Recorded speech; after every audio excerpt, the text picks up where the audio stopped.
Hello, folks. I decided to do an extended version of my splitter review video, the director's cut, and what it's mainly about, with all the cutting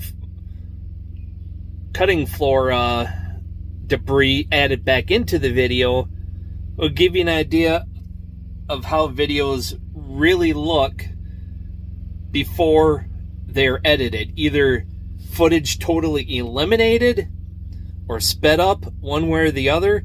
So this would give you an idea of how videos actually go, errors and all.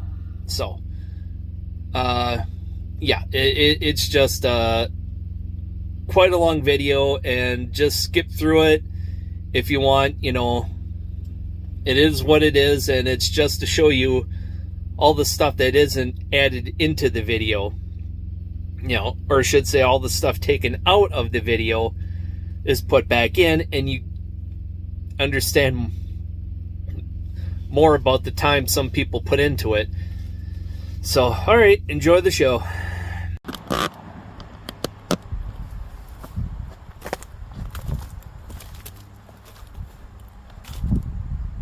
Hi, I'm Jeff, the Firewood Doctor.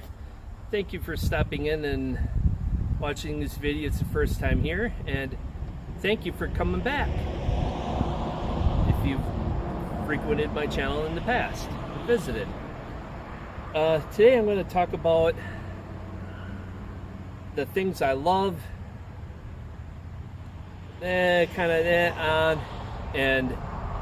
hate about my Wolfe Ridge 28C. There's only one really hate thing on this, and it's an irritating thing.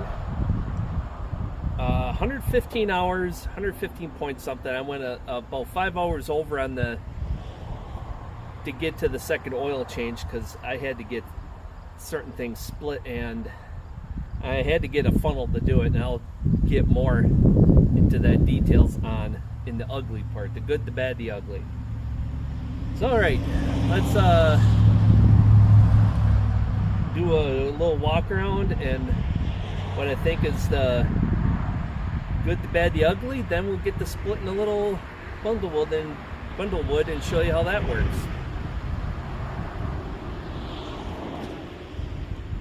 And then I'll take you, okay.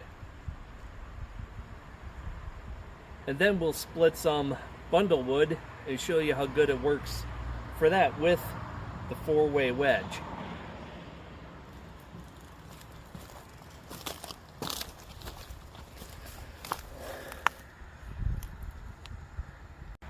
I do apologize for the blinding in advance when we walk around the splitter, because the sun decided to come out when it was cloudy and rain showers an hour ago. So, back to the subject at hand. The Wolfe Ridge Pro 28C, now I think they're calling it the 28C Magnum to eliminate confusion with the 28 Pro. So there's a lot of name confusion lately, and people have gotten it mixed up for quite a while, and so have I, you know. But the way I outfitted this one when I ordered it over 2 years ago in April, they did not yet have the oil cooler available. That came out like a month or so after I ordered it. So I had that added. Then decided to add the 12-way wedge. I got it with the Magnum package, which is the faster cycle time, 6.5 seconds instead of 8.5 seconds, 8.5, something like that. Then I got the auto cycle on there, which are these valves. You can use this lever to go forwards or you can use this lever to go forwards or backwards. I got it mixed up. I was looking right at the sticker. So you can manually operate it with this lever or hit both. And then when this one trips, this one retracts automatically, hence the auto cycle. The oil cooler, you wonder why I have this switch rigged up. The sensor failed and I just didn't want to go through the hassle of replacing the sensor, so I just pulled the wires out. And it's just a blade type connector, so it's just a plug and play. Got a marine grade switch, plug it in.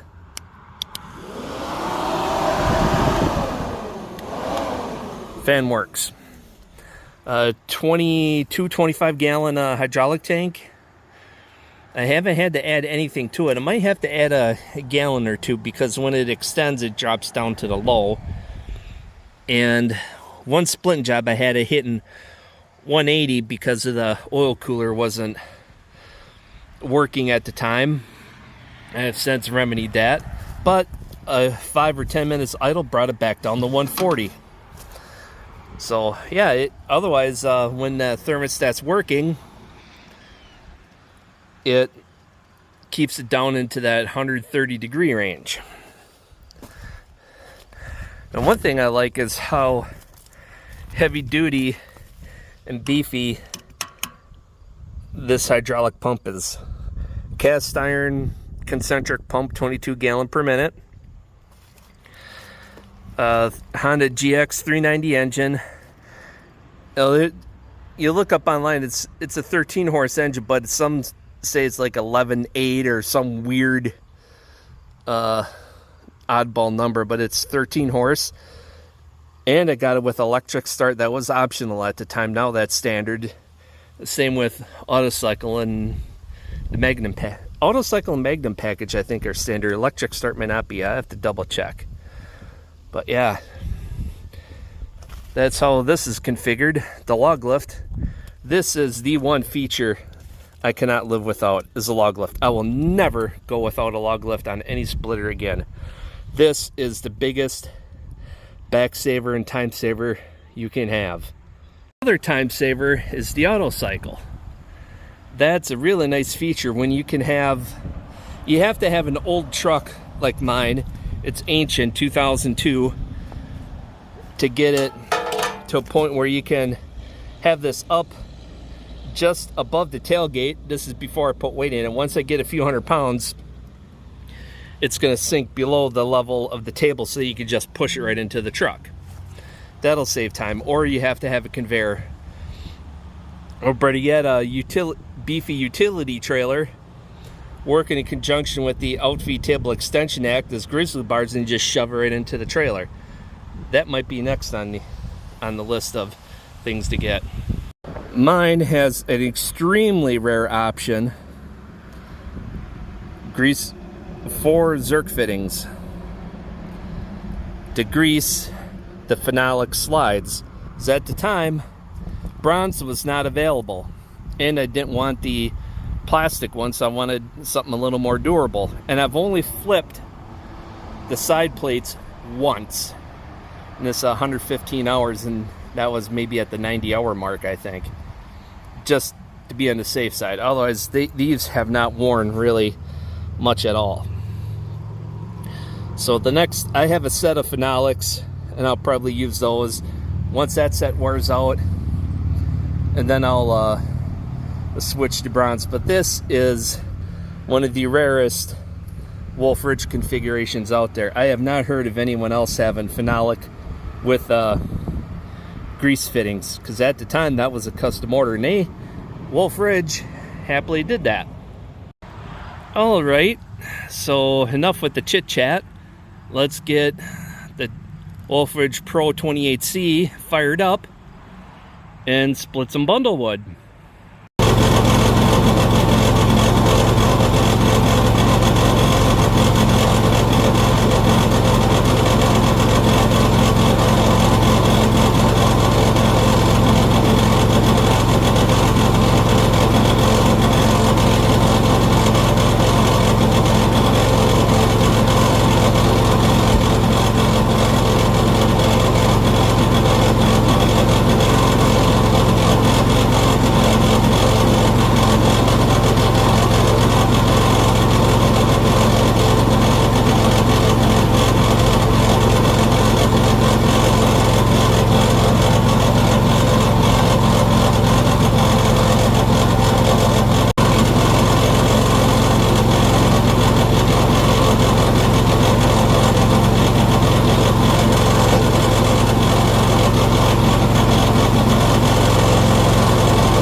didn't take long with the 4-way wedge. Most of it was 4-way split. Some of it I could have used 6-way. Even at that, only a piece or two would have needed resplit after that. So yeah, it's probably a good idea to, if you're going to do bundle wood, separate your wood between single 4-way wedge sized wood in one pile, 6-way, and resplits into pieces that are too big that are going to need resplits into another pile. That's what I recommend. Yeah, overall I'm quite pleased with the performance of my Wolfe Ridge Pro 28C. The only thing that failed was the hydraulic oil temp sensor. Otherwise, it's been absolutely flawless. Minor adjustments on the auto cycle. Other than that, it's been perfect. They build a heck of a machine. Can't say enough about it. But there's one thing that could be fixed. It would take a total re-engineering thing. That was the oil fill thing that I mentioned. I don't know why, but that's the only bad flaw in there. So till next time, folks, take care, get out there, do something, have fun doing it.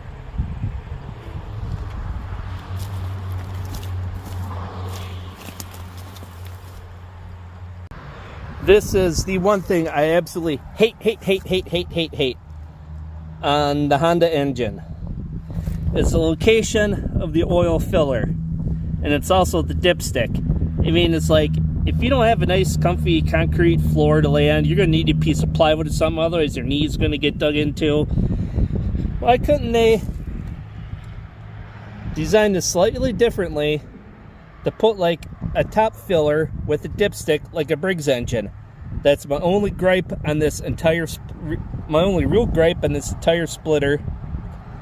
That is a serious problem for me. Well, not a big deal in the grand scheme of things, but the biggest inconvenience of it all is that.